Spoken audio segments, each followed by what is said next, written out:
दोस्तों नमस्कार। आज नरेंद्र मोदी सरकार ने अपना बजट पेश किया। वित्त मंत्री निर्मला सीतारमण 1 घंटा 23 मिनट तक बोलती रही और इस 1 घंटे 23 मिनट में उत्तर प्रदेश के बारे में कितनी बात हुई, पंजाब के बारे में कितनी बात हुई, हरियाणा के बारे में कितनी बात हुई, महाराष्ट्र के बारे में कितनी बात हुई, आप ढूंढते रह जाएंगे, आपको मिलेगा नहीं। लेकिन इस बजट में नीतीश कुमार के राज्य बिहार के बारे में कितनी बातें हुई, उनको कितनी राशि मिली, कितने पैसे मिले, आंध्र प्रदेश में चंद्रबाबू नायडू उनको कितना पैसा मिला, इस बारे में अगर आप देखेंगे तो आपको हेडलाइन ही हेडलाइन नजर आएगी। सवाल यह है कि आज जो नरेंद्र मोदी की सरकार चल रही है, या यूं कहें कि एनडीए की सरकार चल रही है, उस एनडीए की सरकार में 89% स्टेक है, 89% हिस्सेदारी है बीजेपी की, अपनी खुद की। 240 सीटें हैं बीजेपी की। लेकिन आज नरेंद्र मोदी जी की ये बीजेपी वो पूरी तरह से दो बैसाखियों पर है। चंद्रबाबू नायडू और नीतीश कुमार 16 सीटें और 12 सीटें, जिनका 5-5% की हिस्सेदारी है। लेकिन बजट में आप देखेंगे तो आज उन्हीं का गुणगान दिखाई दिया। सबसे बड़ा सवाल यह है कि नरेंद्र मोदी, जिनके बारे में कहा जाता है कि 56 इंच की छाती, डरते नहीं है, झुकते नहीं है, कविताएं गढ़ी जाती है जिनके बारे में, क्या नरेंद्र मोदी वाकई सरेंडर कर रहे हैं नीतीश और नायडू के आगे? क्या नीतीश और नायडू के आगे नरेंद्र का सरेंडर हो गया है? सवाल आज ये उठ रहा है। सवाल आज राजनीतिक गलियारों में पूछा जा रहा है कि नरेंद्र का सरेंडर कैसे हो गया। नरेंद्र मोदी आज कैसे नीतीश और नायडू के आगे यहां पर इतना झुकते हुए नजर आ रहे हैं कि उन्होंने उत्तर प्रदेश को भी इग्नोर कर दिया, मध्य प्रदेश को जिसने 29 की 29 सीटें दी उसको भी इग्नोर कर दिया, महाराष्ट्र जहां पर चुनाव होने हैं उसको भी इग्नोर कर दिया, हरियाणा जहां पर डबल इंजन की सरकार है, मुख्यमंत्री भी बदल दिया। लेकिन उसके बावजूद बजट में क्या मिला, हरियाणा के लोग ढूंढते रह जाएंगे। अब सवाल यह है कि नीतीश कुमार और नरेंद्र मोदी के बीच में क्या जो खटपट की खबरें लगातार आ रही थी वो इस बजट के बाद में खत्म हो जाएगी, या बजट के बाद में चीजें और बढ़ेंगी?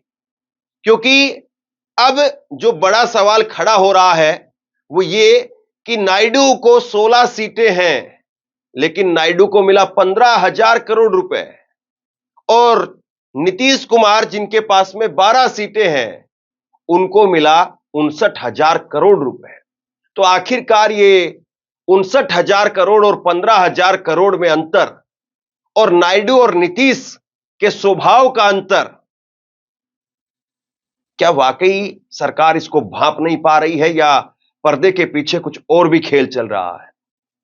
आज नरेंद्र मोदी इस बजट के बाद में सामने आए और उन्होंने कुल मिलाकर के इस बजट को सपनों का बजट और ना जाने किस किस तरह की उपमाओं के साथ में इसको सुशोभित करने का काम किया। लेकिन बिहार से लेकर के और दिल्ली तक हर कोई इस बात को लेकर के हैरान है कि नरेंद्र मोदी इतना सरेंडर कर जाएंगे, कभी किसी ने सोचा नहीं था। और विपक्ष ने इसीलिए इस बजट को नाम दिया है कुर्सी बचाओ बजट। राहुल गांधी की तरफ से और विपक्ष के कई अलग अलग नेताओं की तरफ से ट्वीट आया है, उन्होंने कहा एक कुर्सी बचाओ बजट है। और कब तक नरेंद्र मोदी तिजोरी को उनके लिए खोल खोल करके कुर्सी बचाते रहेंगे, और कब तक अपने लोगों को इग्नोर करते रहेंगे? कायदे से बजट के बाद अगले दिन पूरा अखबार भरा हुआ आता था, और अखबार में लिखा आता था कि किस राज्य को कितना पैसा मिला, किस राज्य में क्या परियोजना लागू होनी है। लेकिन अब आप अगर उठा करके देखेंगे तो वैशाली, दरभंगा, पटना, यही सारे क्षेत्रों के नाम बिहार के आपको दिखाई दे रहे हैं, और बताया जा रहा है कि गंगा के ऊपर 2 पुल बनेंगे और इन 2 पुलों का खर्चा आएगा 26,000 करोड़ रुपए। और 26,000 करोड़ रुपए से गंगा के ऊपर 2 पुल बना करके क्या वाकई नरेंद्र मोदी ने दिल्ली से और पटना के बीच में भी पुल बना दिया है? और ये पुल टिक भी पाएगा? क्योंकि बिहार के पुल बड़े बदनाम हैं। बारिश में ढहने के लिए और राजनीति में पलटी मारने के लिए। बताने की आवश्यकता नहीं है कि किस पुल की पलटी मारने की बात हो रही है। आप जानते हैं कि कौन सा पुल ऐसा है जो बार बार पलटी मार जाता है। और पलटी मारने वाले पुल क्या 59,000 में टिक जाएंगे, या पलटी मारने वाले पुल अब आगे और डिमांड करेंगे? आगे उनकी लगातार एक के बाद एक और ख्वाहिशें बढ़ती चली जाएंगी। सवाल इस बात का है। बिहार से लेकर के दिल्ली तक राजनीतिक प्रतिक्रियाओं का दौर चला हुआ है और हर कोई इस बजट को लेकर के अपने अपने तरीके से गढ़ने का काम कर रहा है। चंद्रबाबू नायडू की इस पर प्रतिक्रिया नहीं आई, लेकिन चंद्रबाबू नायडू के नेता की तरफ से इस पर प्रतिक्रिया आई। गदगद दिखे, लेकिन 15,000 करोड़ में ही गदगद हो गए। उनकी तो 1 लाख करोड़ रुपए की डिमांड थी। 1 लाख करोड़ रुपए का सिर्फ 15%, और 15% में पास भी नहीं होता है। 33% तो कम से कम पास होने के लिए चाहिए। पासिंग मार्क भी आपने चंद्रबाबू नायडू को नहीं दिया, तो क्या चंद्रबाबू नायडू यहां पर पास हो जाएंगे या चंद्रबाबू नायडू फेल कर देंगे? सवाल इस बात का है। राजनीतिक प्रतिक्रियाओं को अगर आप देखेंगे तो समझ में आएगा कि कैसे अभी भी बहुत कुछ स्कोप बचा हुआ है और अभी भी राजनीति फिर से नए सिरे से गढ़े जाने की गुंजाइश साफ तौर पर दिखाई दे रही है। चंद्रमोहन नायडू के केंद्रीय मंत्री का बयान सामने आया है। उन्होंने कहा कि जहां तक आंध्र प्रदेश की बात है तो मैं प्रधानमंत्री नरेंद्र मोदी का धन्यवाद करते हूं, क्योंकि उन्होंने जो वादा किया था वो आंध्र की देखभाल करेंगे, वह आज उन्होंने बजट में पूरा किया। 5 साल में आंध्र प्रदेश में जगनमोहन रेड्डी की सरकार थी तो उन्होंने अमरावती किसानों के साथ हमारे समझौतों को सबको बर्बाद कर दिया। इन सबको अब बल देने के लिए 15,000 करोड़ रुपए का जो पैकेज दिया गया है, उसके लिए हम किसानों और आंध्र प्रदेश की जनता की ओर से पीएम मोदी का धन्यवाद करते हैं। यह बयान सामने आया है चंद्रमोहन नायडू का, जो कि इस वक्त में नागरिक उड्डयन मंत्री हैं। सबसे बड़ा सवाल यह है कि क्या वाकई चंद्रबाबू नायडू 15,000 करोड़ रुपए से मान जाएंगे? लेकिन इससे ज्यादा प्रतिक्रियाओं का ज्वार देखने को मिला बिहार के अंदर। और बिहार में जिस तरीके से कोहराम मचा हुआ है, विपक्ष ने इस बजट को सिर पर उठा लिया है और विपक्ष कह रहा है कि झुंझुना पकड़ा दिया गया है। आज इंडिया गठबंधन के नेता बिहार विधानसभा के बाहर बाकायदा झुंझुना लेकर के पहुंचे, झुंझुना बजाने लगे और कहने लगे कि ये तो बिहार को झुंझुना भी नहीं दिया गया, तो झुंझुना हमसे ले लीजिए, क्योंकि ना तो विशेष पैकेज दिया गया और ना ही बिहार को विशेष राज्य का दर्जा दिया गया। नरेंद्र मोदी सरकार की तरफ से कल ही साफ कर दिया गया था कि बिहार को विशेष राज्य का दर्जा नहीं दिया जाएगा। यानी आज इसको लेकर के नीतीश कुमार कुछ कह भी नहीं सकते हैं।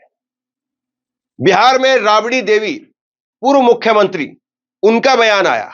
राबड़ी देवी ने कहा, सरकार जनता को ठगने का काम करती है। नीतीश कुमार की मांग पूरी नहीं हुई, उन्हें उधर एनडीए से हट जाना चाहिए। बाढ़ आ रही है, पुल टूट रहे हैं, लोगों के घर डूब रहे हैं और इस पर कोई काम नहीं हो रहा है। केंद्रीय बजट में बिहार को 26,000 करोड़ रुपए आवंटित किए जाने पर उन्होंने कहा कि झुंझुना है, इससे कुछ नहीं होगा। यह राबड़ी देवी की तरफ से प्रतिक्रिया निकल करके सामने आई और कुछ इसी तरह से कमोबेश हर राजनेता ने अपनी प्रतिक्रिया दी। लेकिन राहुल गांधी ने तो सीधे तौर पर इस बजट को नकलची बजट और इस बजट को कुर्सी बचाओ बजट करार दे दिया। राहुल गांधी की तरफ से कहा गया, आम बजट को कुर्सी बचाओ बजट, कॉपी पेस्ट बजट। इस बजट में सहयोगियों को तुष्टीकरण किया गया है, अंबानी और अडानी को फायदा पहुंचाया गया है। इस बजट में आम आदमी के लिए कुछ भी नहीं है, यह राहुल गांधी की तरफ से कहा गया।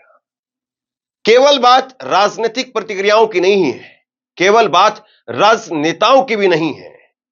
आप इस टेबल को अगर गौर से देखेंगे तो आपको समझ में आएगा कि हर सेक्टर में मोदी सरकार ने अपने हाथ पीछे खींच लिए हैं और इन सेक्टरों का पैसा भी क्या अब निकाल करके मोदी जी अपनी कुर्सी बचाने में लग गए हैं। रक्षा बजट अगर आप देखेंगे 2023 में 9.60% था, वो अब 2024 में गिर करके 9.43% पर आ गया। कृषि बजट 2023 में 3.2% था, वो अब गिर करके 2024 में 3.15 पर आ गया। स्वास्थ्य बजट 2023 में 1.97% था, वो गिर करके 2024 में 1.85 पर आ गया। ट्रांसपोर्ट बजट 2023 में 11.48% था, 2024 में वो गिर करके 11.28% पर आ गया। बात यहीं पर नहीं रुकी, बात इससे आगे चली गई और नरेंद्र मोदी के बयान वायरल होने लगे। आज जब पुख्ता हो गया कि बजट में बिहार को विशेष राज्य का दर्जा नहीं दिया जा रहा, तो नरेंद्र मोदी का एक पुराना बयान निकाल करके वायरल किया जाने लगा। नरेंद्र मोदी इस बयान के अंदर कहते हैं 2015 के आरा के रमना मैदान में यह बयान दिया था, जिसमें उन्होंने 10 राष्ट्रीय राजमार्ग परियोजनाओं और कौशल विकास केंद्रों का शिलान्यास उद्घाटन करने पहुंचे थे। इस दौरान पीएम मोदी ने फिर से बिहार को 1.25 लाख करोड़ रुपए का आर्थिक पैकेज देने का ऐलान किया। इस दौरान उन्होंने कहा था कि मैं अपना वादा पूरा करने आया हूं। मैंने कहा था 50,000 करोड़ रुपए, आपको कितना चाहिए? 60,000 करोड़ रुपए, 70,000 करोड़ रुपए, 80,000 या 90,000 करोड़ रुपए? मैं यहां 1.25 यानी 1.25 लाख करोड़ रुपए के पैकेज की घोषणा करता हूं। ये मोदी जी के 1.25 लाख करोड़ रुपए पैकेज की घोषणा उन्होंने बिहार में यूं ही खड़े खड़े बस चुटकियों में कर दी थी। ऐसा लग रहा था कि नरेंद्र मोदी जैसे शादी में आए हों और यहां पर लुटाने का काम कर रहे हो। तो जब इतना पैसा 1.25 लाख करोड़ रुपए तो आप शादी में आए हुए मेहमान की तरीके से लुटा करके चले गए थे, तो बजट में आप सिर्फ 59,000 दे पाए। 1.5 घंटे की भाषण में आप सिर्फ 59,000 करोड़ दे पाए। भाइयों बहनों, आज मैं बाबू वीर कुंवर सिंह की पवित्र धरती से जयप्रकाश नारायण जी के आशीर्वाद से राजनीतिक जीवन के हमने संस्कार पाए हैं। उस परिप्रेक्ष्य में जब आप में खड़ा हूं, तब मैं आज बिहार के पैकेज की घोषणा यहीं से करना चाहता हूं। करो 50,000 करो कि ज्यादा करो, 60,000 करो कि ज्यादा करो, 70,000 करो कि ज्यादा करो, 75,000 करो कि ज्यादा करो, 80,000 करो कि ज्यादा करो, 90,000 करो कि ज्यादा करो। मेरे भाइयों बहनों, मैं आज वादा करता हूं, दिल्ली सरकार कान बराबर ठीक रख के सुन लीजिए, दिल्ली सरकार 1.25 लाख करोड़ रुपए का पैकेज देगी। 1.25 लाख करोड़ रुपया बिहार का भाग्य बदलने के लिए 1.25 लाख करोड़ रुपया। मेरे भाइयों बहनों, मैं आपका मिजाज देख रहा हूं, हर कोई खड़ा हो गया है। आप मुझे आशीर्वाद दीजिए, आप मुझे आशीर्वाद दीजिए मेरे भाइयों बहनों। 1.25 लाख करोड़ रुपया बिहार का भाग्य बदलने के लिए। अब नरेंद्र मोदी जी इस बयान पर क्या कहेंगे? क्या अभी भी वो नाचते हुए इसी प्रकार से कहेंगे कि आज हमने बजट में 59,000 करोड़ रुपए दिया है बिहार को, और ये 59,000 करोड़ रुपए बिहार तक पहुंच भी पाएगा? और ये 59,000 करोड़ रुपए बिहार में नीतीश कुमार के राज में, जहां पर लगातार एक के बाद एक पुल ढहते जा रहे हैं। ऐसे में जनता का इकबाल क्या इस पैसे के साथ जुड़ पाएगा? सवाल यह भी है। आज जिस तरीके से बजट आया उसके बाद में प्रतिक्रियाओं के इस ज्वार में पप्पू यादव भी कूद पड़े और पप्पू यादव की तरफ से कहा गया, अभी 4 करोड़ नौकरियां की बात कर रहे हैं, लेकिन 10 साल में आपने कितनी नौकरी दी? नीतीश कुमार किंग मेकर रहे, लेकिन उन्हें विशेष पैकेज भी नहीं दिया। जितनी बंद पड़ी फैक्ट्रियां हैं उस पर कुछ कीजिए, एयरपोर्ट पर दीजिए विशेष पैकेज, विशेष राज्य के लिए भीख मत मांगिए, आप जेडीयू मंत्रिमंडल से हट जाइए। पप्पू यादव यहां पर कहते हुए नजर आए कि आप सरकार से मत आइए, लेकिन कम से कम मंत्रिमंडल से तो हट जाइए। और ऐसा पहले नीतीश कुमार कर चुके हैं।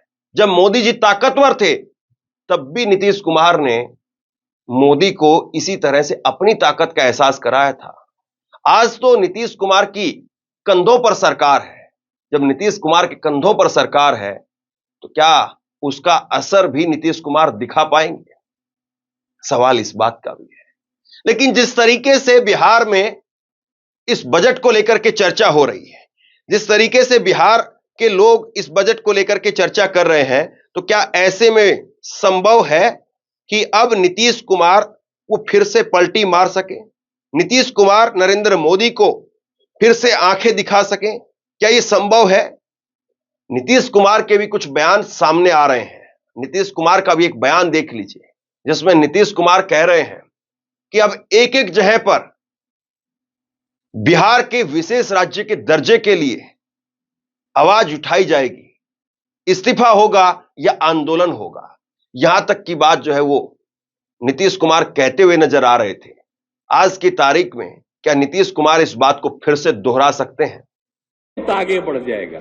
तो हम इतना दिन से कर रहे हैं, अभी देर करेंगे तो हम तो अभी वो मूवमेंट शुरू करने वाले हैं कि बिहार को विशेष राज्य का दर्जा मिले। अब पत्रकार मित्र, आप सब लोगों से अनुरोध है कि मेरी एक बात बोल दीजिए कि हमने मांग किया है कि बिहार को विशेष राज्य का दर्जा मिलना चाहिए। कुल मिलाकर के स्थिति यह है कि नीतीश कुमार और चंद्रबाबू नायडू अब क्या करेंगे? नीतीश और नायडू क्या वाकई इस बजट से खुश हो जाएंगे? और नीतीश और नायडू अगर इस बजट से खुश हो जाएंगे तो क्या बीजेपी के बाकी सहयोगी वो भी खुश हो जाएंगे? और बीजेपी के अपने नेता योगी आदित्यनाथ सरीखे नेता जो इस वक्त में नरेंद्र मोदी के साथ 36 के आंकड़े में बताए जा रहे हैं, क्या वो खुश हो जाएंगे? या फिर एक के बाद एक विरोध के ऐसे पटाखे फूटने लगेंगे जो कब नरेंद्र मोदी जी की दिवाली खराब कर दें, कहा नहीं जा सकता। और सबसे बड़ा सवाल फिर यहां पर यह भी उठेगा कि नरेंद्र मोदी क्या इसी तरह से अब अगले 5 साल तक अपने लोगों को चुप करके बीजेपी पर ताला लगा करके और सिर्फ बैसाखियों को ही पानी परोसते रहेंगे? बैसाखियों के सहारे ही नरेंद्र मोदी अपनी सरकार को बचा करके रखेंगे? या एक सवाल इसमें यह भी महत्वपूर्ण हो जाता है कि नीतीश और नायडू ने क्या इतना डरा दिया है, या नीतीश और नायडू के जरिए बीजेपी तक ऐसी खबरें पहुंच रही है जो उनको परेशान कर रही है, या इंटेलिजेंस के जरिए मोदी तक कुछ ऐसा पहुंच रहा है जिससे मोदी भी अंदर तक हिले हुए हैं और उनको पता है कि नीतीश और नायडू कभी भी खेल कर देंगे अगर इनको समय समय पर खाद पानी नहीं दिया गया। और नीतीश और नायडू को एक खाद पानी क्या सफिशिएंट भी रहेगा? वैसे कहा जाता है कि इंसान की खोपड़ी सबसे ज्यादा लालची होती है। खैर, नेताजी हमारे संस्कारी हैं, उम्मीद करते हैं कि संस्कार दिखाएंगे, लेकिन मोदी जी कितनी दरियादली दिखा पाएंगे, यह भी सवाल है। मोदी जी इन नेताओं के साथ में कितनी 56 इंच की छाती दिखा पाएंगे, सवाल यह भी है। और सवाल यह भी है कि आम जनता इन नेताओं की नूरा कश्ती के बीच में बैठ करके जो टैक्स स्लैब को लेकर के इंतजार कर रही थी कि इसमें कुछ अपडेट आएगा, उनको मात्र 17,500 रुपए का फायदा हुआ है। अब 17,500 रुपए के धन्यवाद मोदी का थैंक यू पोस्टर बनवाने पर खर्च कर दें या 17,500 रुपए की एफडी बनवा लें। 17,500 रुपए उसको परिवार पर खर्च कर दें या उसको पार्टी पर खर्च कर दें, यह अब उन लोगों को तय करना है। बाकी किसानों की बात तो आप पूछिए ही मत। किसानों को एमएसपी के नाम पर क्या मिला और क्या नहीं मिला, इसका तो कहीं पर जिक्र तक नहीं हुआ। बाकी आप अयोध्या का भी जिक्र मत कीजिए। अयोध्या का बजट में नाम तक नहीं आया। वो अयोध्या जिसका पिछली बार के बजट में खूब नाम भी था और उसके काम भी गिनवाए जा रहे थे, ना अब अयोध्या का नाम है, यूपी का नाम भी नहीं है। योगी आदित्यनाथ से क्या इस तरीके से बदला लिया जा रहा है? सवाल इस बात का भी है। बजट आ गया है, लेकिन बजट के बाद बातें खत्म नहीं हो रही है और बजट के बाद बातें बनने लग गई है कि ये नरेंद्र मोदी वो तो नहीं है जो 56 इंच की बात करते थे। क्या वाकई नरेंद्र ने सरेंडर कर दिया है? आप क्या सोचते हैं? नीचे कमेंट बॉक्स में लिख करके जरूर बताइए। इस वीडियो को शेयर कीजिए, ऑनलाइन न्यूज इंडिया को सब्सक्राइब कीजिए। बहुत बहुत धन्यवाद।